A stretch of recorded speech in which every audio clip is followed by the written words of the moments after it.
Adam Smith, the philosopher who framed the modern world. Hello and welcome to the discourse. While Adam Smith is rightly celebrated as the father of economics, his true medium was philosophy and observation, making his work a rich subject for literature students. He was a moral philosopher who used narrative and powerful imagery to explain the sweeping transformations of the 18th century, particularly the dawn of the Industrial Revolution. For students of literature, Adam Smith stands as a foundational author of the modern era, not merely because he wrote about economics, but because he provided the fundamental narrative for understanding the revolutionary shift from agrarian to industrial society. Born in 1723 in the small port town of Kirkcaldy, Scotland, Smith was a keen observer of human nature and social change. A brilliant academic, he studied at the University of Glasgow and later at Oxford, before returning to Glasgow to become a professor of moral philosophy. His first major work, The Theory of Moral Sentiments, published in 1759, explored the origins of ethical behavior and proposed that human morality springs from a natural capacity for sympathy, the ability to imagine ourselves in the situation of others. This philosophical groundwork is essential for understanding his later economic theories, as it underscores his belief in a society naturally inclined toward harmony. Smith's most celebrated and influential work, published in 1776, is an inquiry into the nature and causes of the wealth of nations.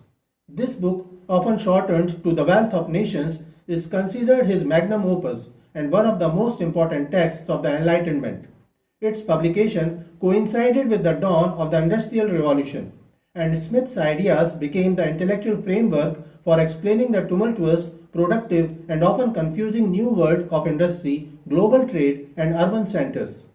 To study this text is to study the origin story of the modern commercial age, the engine of progress, division of labor, and productivity. Smith begins his explanation of national wealth with a simple, powerful observation. Economic progress is driven by the division of labor. He famously illustrates this not with abstract theory but with a vivid example of a pin factory. He describes how one solitary worker performing all steps of the process could scarcely make 20 pins in a day.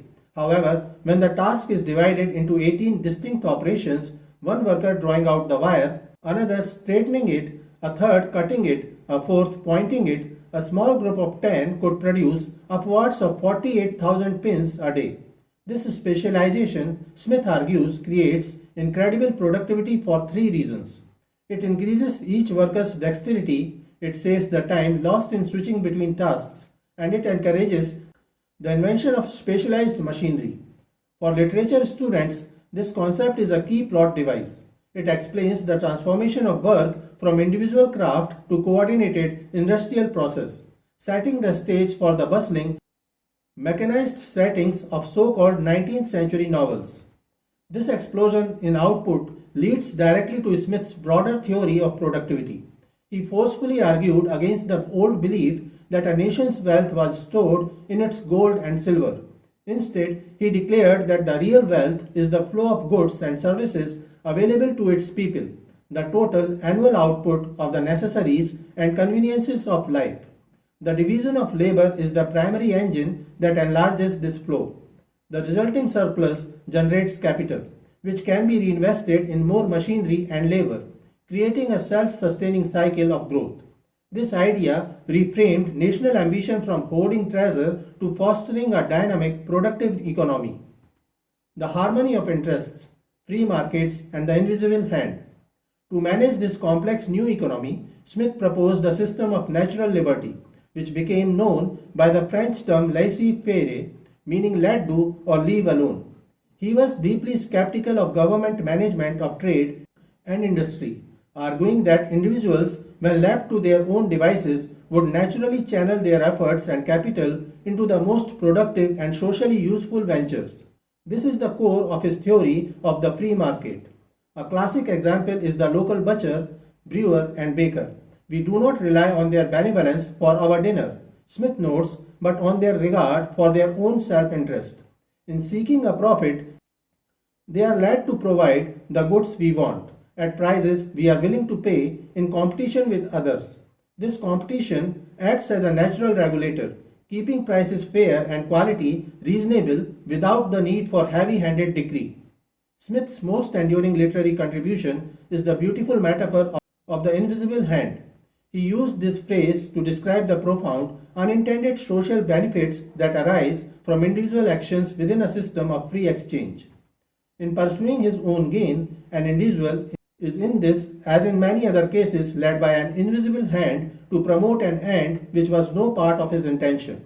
For instance, a merchant investing his capital domestically rather than in foreign trade instinctively promotes domestic industry and employment, thereby benefiting society at large, even if his sole motive was personal security and profit.